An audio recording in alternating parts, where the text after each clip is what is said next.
What is up, everybody? Welcome into this week's episode of It's Called Football on Vendetta Sports Media YouTube channel. Jerry Walker, Jackson Fyda alongside me as always. And Jackson, it's been an international break. We're not really going to go into that because, as we were discussing before, it hasn't been that exciting. Stuff here and there, some news here and there, but it's been a little break for us from watching as much footy as we usually do. Nice little vacation. Yeah, we just have other stuff to talk about. Premier League will be back this weekend, so this will be a shorter episode since we're not going to really jump into this international break. US, iffy. England, iffy but one. It's not good for our two nations, but whatever. We'll hop into the Premier League, talk about a few matches in depth. Match of the week should be a pretty fun one. A lot of intrigue in that, and then kind of go through our predictions for the rest of the matches. But how are you doing this Wednesday afternoon? I'm doing all right. Pretty chill day. Can't really complain. Getting a haircut later, finally. First time in like 2 months, so. Hey, well done. Hyped about that. Yeah, absolutely. Gonna have a nice little trim. Oh, yeah, cheeky little fade. Getting ready for the big game this weekend, which we'll hop into now with Arsenal, your boys, going to Tottenham, North London derby. What are you expecting in this one? Before we talk about the guys who are missing both sides, are you confident going in or? Yeah, is how I would describe it. I think there's definitely possibility we go in there and light the world up. Go in, dominate, win comfortably. Also a chance we go in, get our shit rocked. Can't really put it any other way. I could definitely see that happening. And also, we could see a draw. Like, I know I just listed all three possibilities that could really happen, but that's genuinely how I feel right now. I don't know which way I'm leaning. I don't really know because with players who are missing, I don't know how that's going to impact us, especially in the midfield. So it'll be interesting to see. If you get a positive result here, that's great news for the rest of the year because you can get it done without some key guys. Yeah, and I mean, no Declan Rice. He has the red card. No Martin Odegaard, who picked up an injury for Norway in this international break. Still look at the other guys. Gabi Jesus is out. Tomiyasu, for whatever his worth is still out. Kieran Tierney is still out. The list goes on and on for players Arsenal's missing. Tottenham has Richarlison, Dominic Solanke, and then Mickey Van de Ven, who were listed as injured. Richarlison supposedly meant to come back at some point soon, so maybe he does come back this weekend. That'd be a huge benefit for them, but otherwise it's been – last few times Tottenham's played Arsenal, it's been the Son show. He scored in the 2-3 defeat at home last year. He scored twice on the road against Arsenal last season. Scored since Harry Kane's left, it's been completely up to him, and that's what I'm expecting again this weekend. They're going to need him to show up if they're going to get a positive result because as soon as Harry Kane left, he became the guy. He's the best player on the team. He's the one who creates. He's the one who's dangerous. If they're going to get a positive result, they need him to play well. It doesn't mean he has to go and score the goals per se, but he's got to be dangerous. He's got to be creating. He's got to be creating havoc. Not just chances, but at least creating havoc, taking away attention, taking away some of Arsenal's defensive focus to focus on him, which it already will be because every time they play, like you've said recently, he balls out. So they're already going to be focused on him. So if he can perform well, that's going to open up opportunities for him to score, for him to assist, or for others to go and do their thing. So it really is going to be, if he plays well, I think Tottenham's in for a good chance for sure. Yeah, I mean, they need something. They haven't beaten Arsenal since, I think it was May or March of 2022. They stole Harry Kane. He put 2 goals in that day. Son had a third to make it 3-0. That's the last time they won. They won 2 straight seasons without beating their arch rivals, and they're going to want to make a statement here because it's been a rough start to the season for them. Obviously, drawing with Leicester on the opening weekend, newly promoted team, you don't want to see that happen. Living breaks off of Everton, and we think, oh, okay, this is Tottenham that we're kind of expecting to see a bit more, beating the bad teams and moving towards a European place. And then they lose 2-1 to Newcastle. And didn't look that good and that inspiring in that one. So I'm curious to see what happens here. It's a huge match for the weekend. I want to see something from James Maddison. I want to see something from the defense to slow down Arsenal, who have looked really good so far. You guys have, at least. The Brighton game, Brighton's weirdly Yeah. I don't get Brighton. It was an anomaly of a game. The red card. Well, yeah, I guess it was the red card. Yeah, the red card really changed things, and then obviously Brighton goes and gets the goal, which Yeah. I'm still upset about that red card to this day, because Mhm. now it's going to impact us in this, and if we get overrun in the midfield, I'm blaming the refs, because obviously you can't blame your team. You got to blame the refs. So that's what I'll be if it happens. Yeah. But I mean, before that, you go and beat Aston Villa away 2-0, the only team who you didn't beat at all last season, or one of the few you didn't beat at all. Yeah. You beat Wolves 2-0 to open the season. Arsenal's look very good, and I am concerned that it's going to be that midfield battle. Yeah. That's where this match could be very well won or lost. It's going to be how we'll, especially with no Odegaard, no Declan Rice. Well, James Maddison is my key to this for Tottenham. He needs to control and create and find Son up and down, find the other guys who come off the bench and play. Timo Werner, if he comes in, Bentancur, if Richarlison finds himself healthy enough in time, I can see him getting some minutes in this. It's going to be a very important match in the midfield. It is, and that's where, like you just said, that's probably where the game's going to be won. And Maddison, we talked about Son. I kind of highlighted if they need to do well, or if they want to do well, he's got to do well. Maddison needs to create as well, like you just said. And he's got that in him. He can find that killer ball. He can find that great switch. He can shift play from one side to the other, from back to front really well. He's going to have to do that in this game as well. And he's going to have a great opportunity because, again, no Declan Rice, marshalling things for Arsenal right there. And obviously Martin Odegaard's out, so you don't have to worry as much about that offensive creative force from Arsenal because your playmaker's out of the game as well.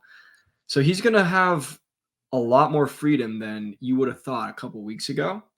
And if he can take advantage of that, then Tottenham's really in for a good chance. And that's the other question is who are you going to throw in? Because you look at the match against Brighton, your midfield trio was Odegaard, Partey, and Rice. 2 of those 3 are out. Yeah. Who's going to fill their boots? Who are you expecting to kind of take over their roles? See, that's the thing. Who's going to be the one to step up? Obviously, Thomas Partey has to play. Yeah. He will play. He's been in that lineup. He will be playing in that game. There's no doubt about that at all.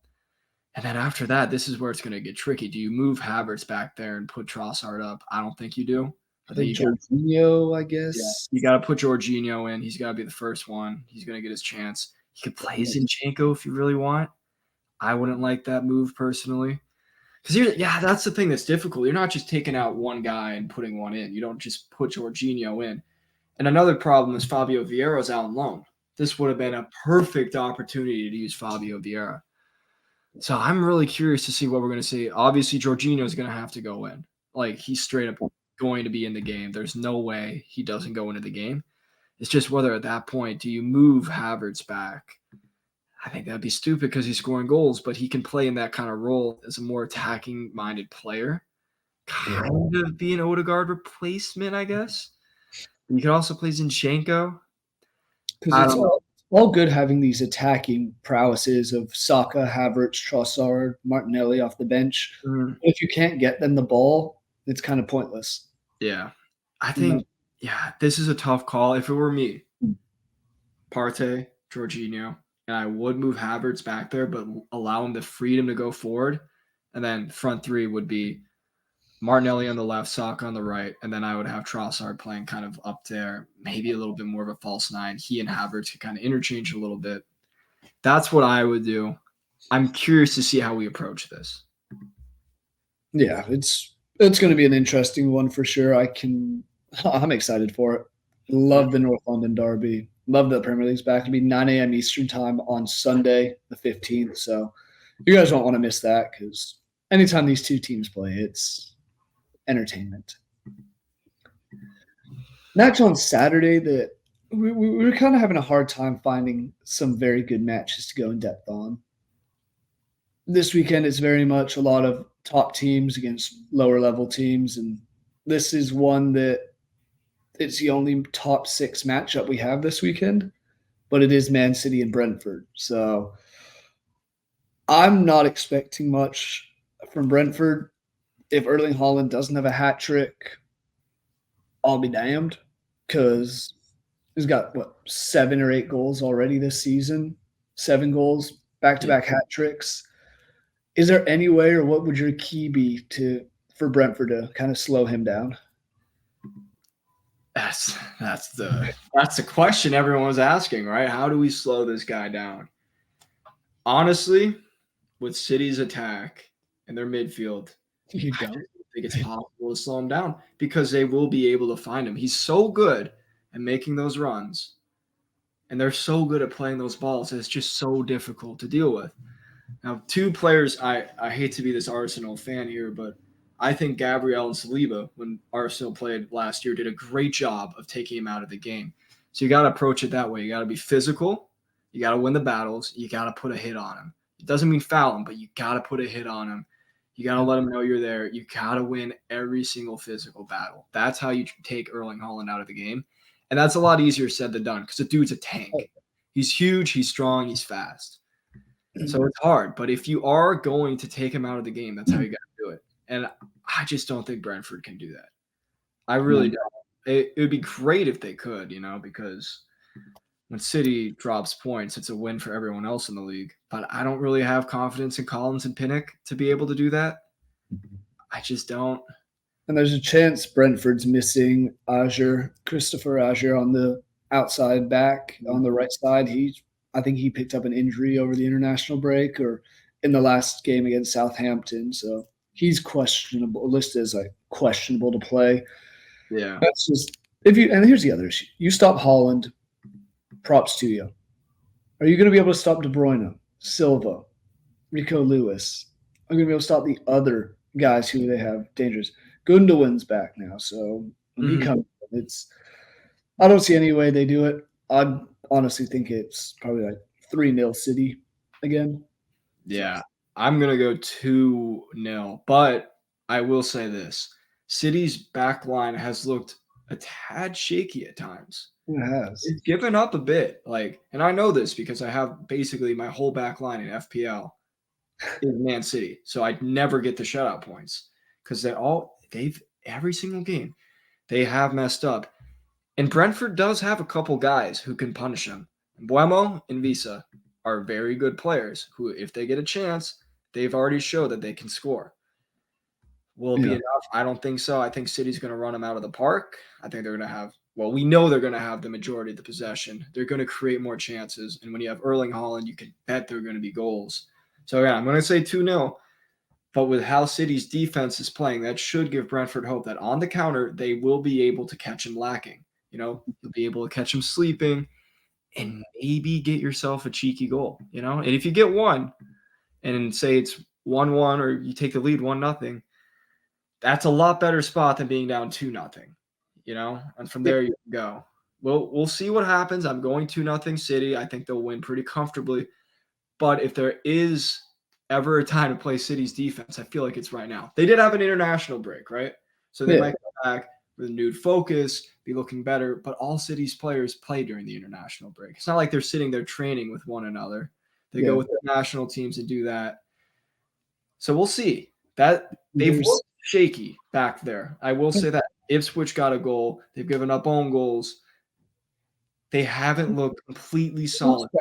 They're not stout by any means. It's the one weak spot for whatever it's worth. It's funny, Ipswich scores. West Ham, they score an own goal. The only team they've shut out this season was Chelsea. Yeah. Case in point. They look good there. Chelsea's terrible. That's what this tells me. It's not the Man City's defense is good, but I still like the 3-0 shout. I think and if they do score, and that's the other thing. When they have conceded, they immediately just come back with a vengeance. Conceded in the 7th minute against Ipswich. Promptly go and score 3 goals in 4 minutes. Give up the own goal when they're, I think, 1-1 to make it 1-1. Then score 12 minutes later to make it 2-1. They just find ways to do it every week, and it's tragic, but it is what it is. And there's not much we can do to stop it. No, it's very unfortunate. But again, you'd rather be up 1-0 than down 2-0. Gives you a chance. So if Brentford can find a way to sneak a goal, They've got the guys to do it. They've got some dudes who can finish. Don't think it'll happen, but City's back line has looked not as strong as you would expect, especially against the teams that they've played. Looked great first game. Hasn't looked good since. So there's always that shadow of a doubt right now until they really kind of figure that out, I'd say. But overall, City should take care of business.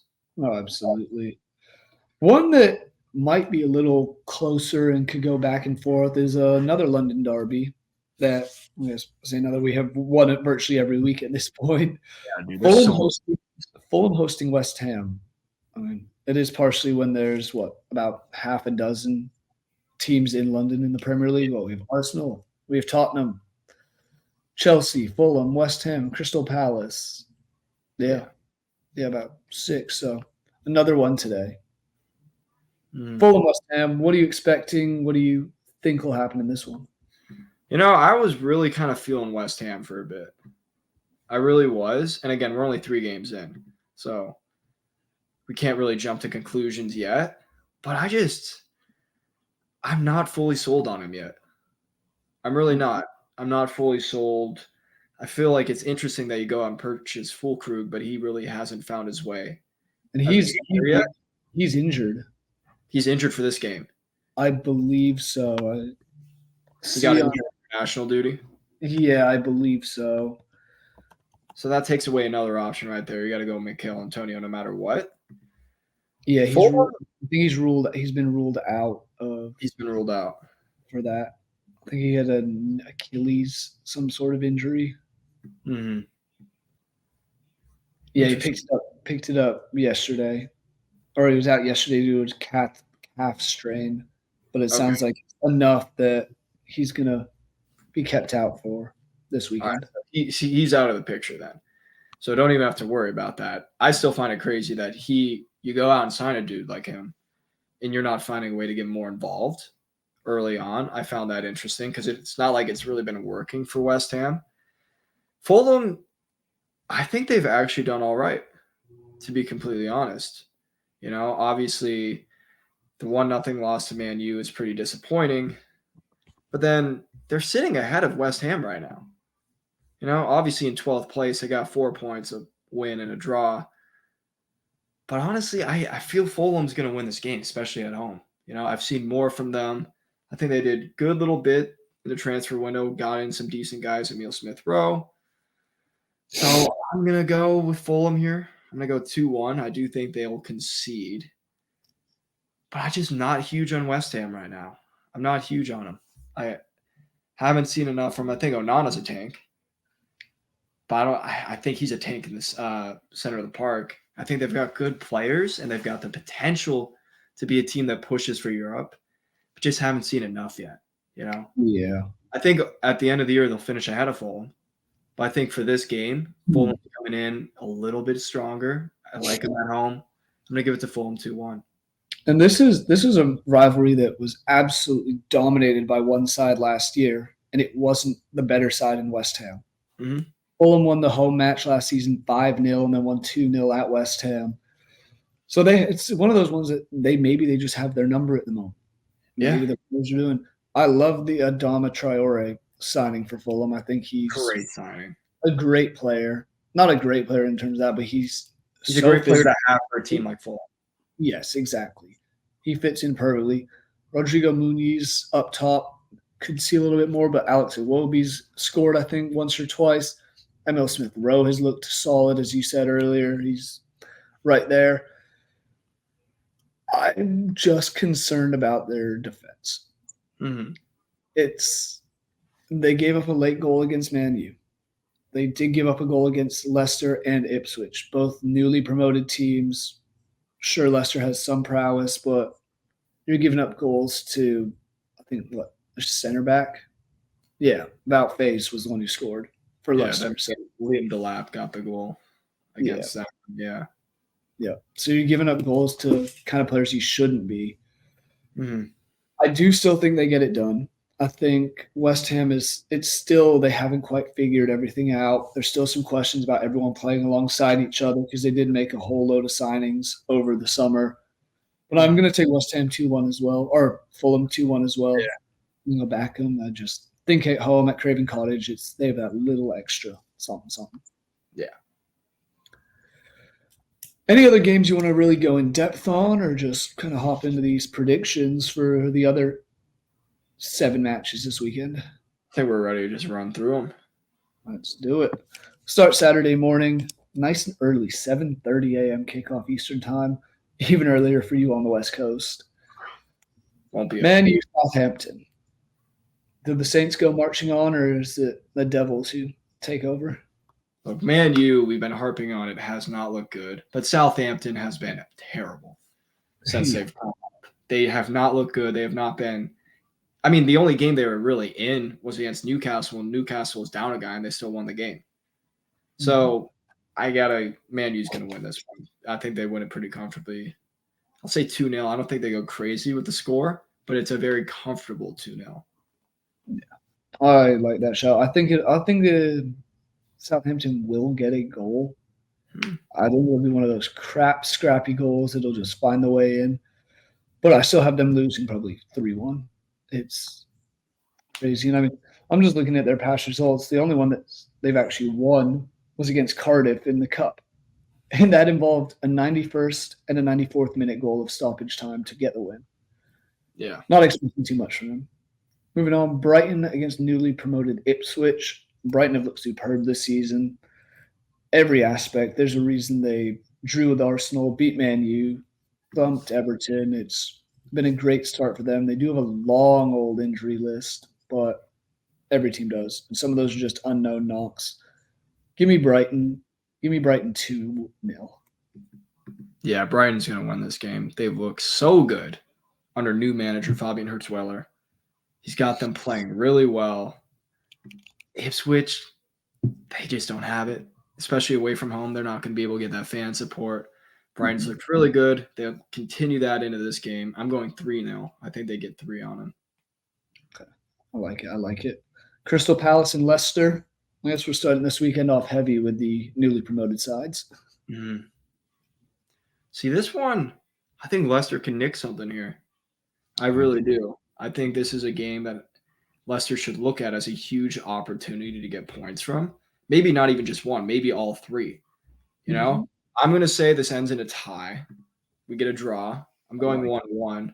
But this is a huge opportunity for Leicester to pick up some very valuable points if they want to stay up. Because Palace, sure, they've got players who can do some damage. You know, Eze can always go and create havoc. You got Mateta. You've got some very, very good players. They just haven't looked great so far. And this was one that Leicester should look at and be like, we're not really any worse than these guys. We've got a very good squad. Yep. This is one where we can definitely go in and get some points and get them on the road as well. So I'm going 1-1, but this is a huge opportunity for Leicester. Yeah, and this is one of those ones that we've talked about. Both teams currently sit on 1 point, and it's anytime there's a relegation talk, you have to be – we don't necessarily need to beat the Man Cities, the Chelseas, the Arsenals. We need to beat the teams around us, and this is what this match is. 2 teams on 1 point, right above the relegation zone, just on goal difference. A win for either of them is going to be a big confidence booster in your position just overall and how you kind of stand. I think Crystal Palace is good. I don't think they have the dog in them that Leicester does. I think there's something about Leicester that they're going to get this done, and I have them winning 2-1 on the road. Actually, I don't even know if I'm going changing my score to 1-0. I think it'll be a 1-0 scrappy win. Give me Jamie Vardy, and Leicester get their first win of the season. I'd like that. No Vardy, no party. It's got to be him. Oh, yeah. One that I'm confident in, Liverpool, Nottingham Forest. Is there any chance for Forest? Give me Forest. Give me Liverpool 3-0. They like that score. Yep. 3-0. That's the same scoreline I was going to go with. It seems pretty good. They're also the only team who has yet to concede at all this season. Not happening this one. No, I don't think it will either. Pretty impressive. They've given up no goals. Arsenal's given up 1. Everton have given up 10. That's what happened. Everton have given up 10. Wolves have given up. They need to go down. And the next game we're talking about, Aston Villa, Everton. How many does Aston Villa score? I'm only going 2-0. Okay. I'm only going 2-0, but kind of like the Man U score, I think this will be a comfortable 2-0. I don't think Everton really threatens apart from set pieces, maybe a counter here or there. Villa's going to have control. They're going to probably be able to score more than 2, but Ollie Watkins hasn't showed up. I think he's still going to get the start. John Duran's really pleading his case with how he's playing because he's playing phenomenally. He's already got 2 goals off the bench. I think he's only got 2. I don't think I'm missing one. I think he's got 2. No, he's really solid. I think Ollie Watkins won't be able to get on the score sheet again. Have him on FPL as well. So I'm seeing this happen every friggin' week. I don't think he'll score. I think someone else is going to have to step up. And because of that, it's only going to be 2-0. But they are going to have plenty of chances. I like the shout. 2 seems to be the magic number of Aston Villa matches this season. They won 2-1 against Leicester. They won 2-1 against West Ham. They lost 2-0 against Arsenal. I'm going to take 2-0 as well. I think Everton is just absolute dog crap at times.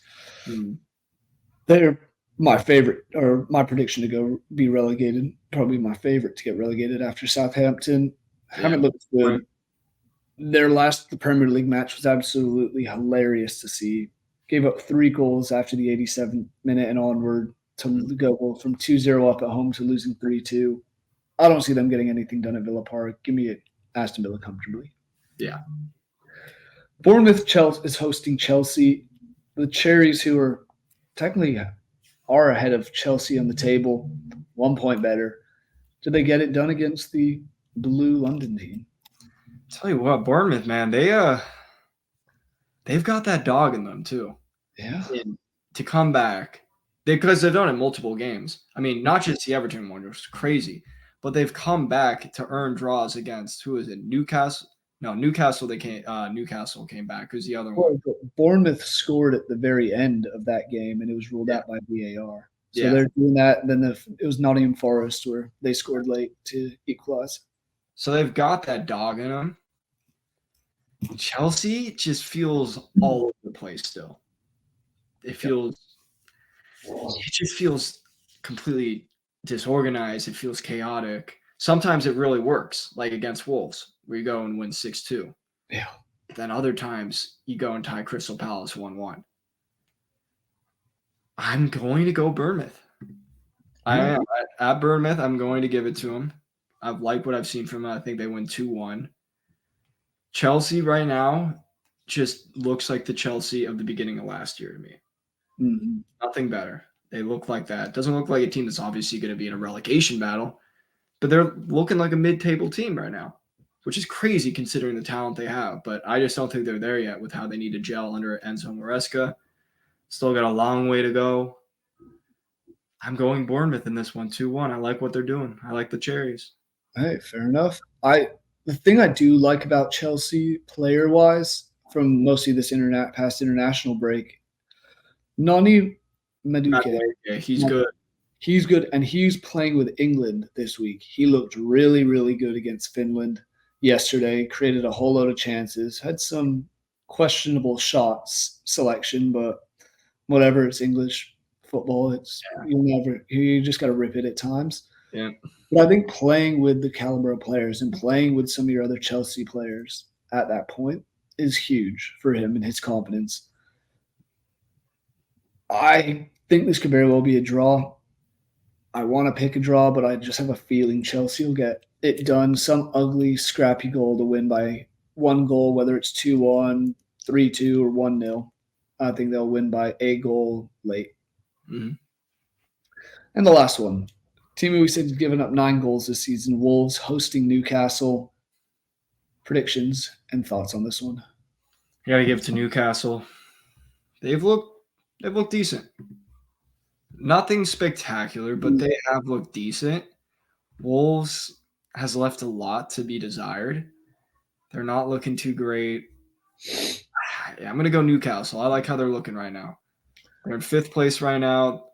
Again, early, but with Sandro Tonali back. Mm-hmm. And they're all healthy right now. They don't have to worry about Champions League. Yeah. I'm going to give it to Newcastle, and I think they could go for a little bit of a run here again. This is the year that they could definitely go for a little bit of a run. They'll win this game. I'm going to go 2-0. I picked that a lot today. It's pretty lazy by me, but I'm going 2-0. My concern for Newcastle is, once again, they're missing Fabian Schär. He's still out for a red card. And dumbest red card, by the way. That was insane from him. Yep. And Wolves, you look at who they've played to start the season. Sure, they should have probably beat Forest, but a 1-1 draw with Forest isn't the end of the world. They lost to Arsenal and Chelsea, two teams you're not expecting them to beat.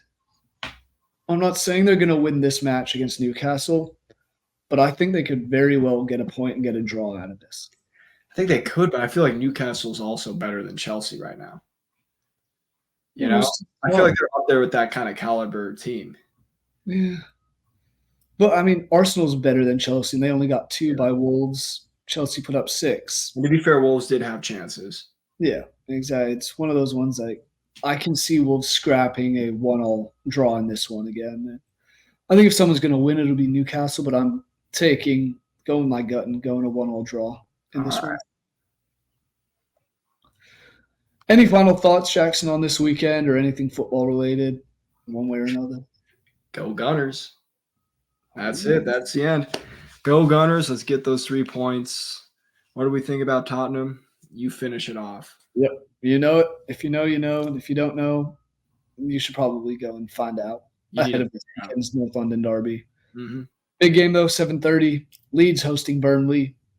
Hell yeah. Championship mentioned, but it's 2 teams that can very well be back in the Premier League upcoming season. One of them will be probably. The other will be Leeds. So, up to Burnley. Thank you guys for watching anyways. Have a great rest of your week. Enjoy the weekend's matches, college football, NFL. All the footballs are back. Mm-hmm. Every time of the year. So enjoy that. We'll see you next week.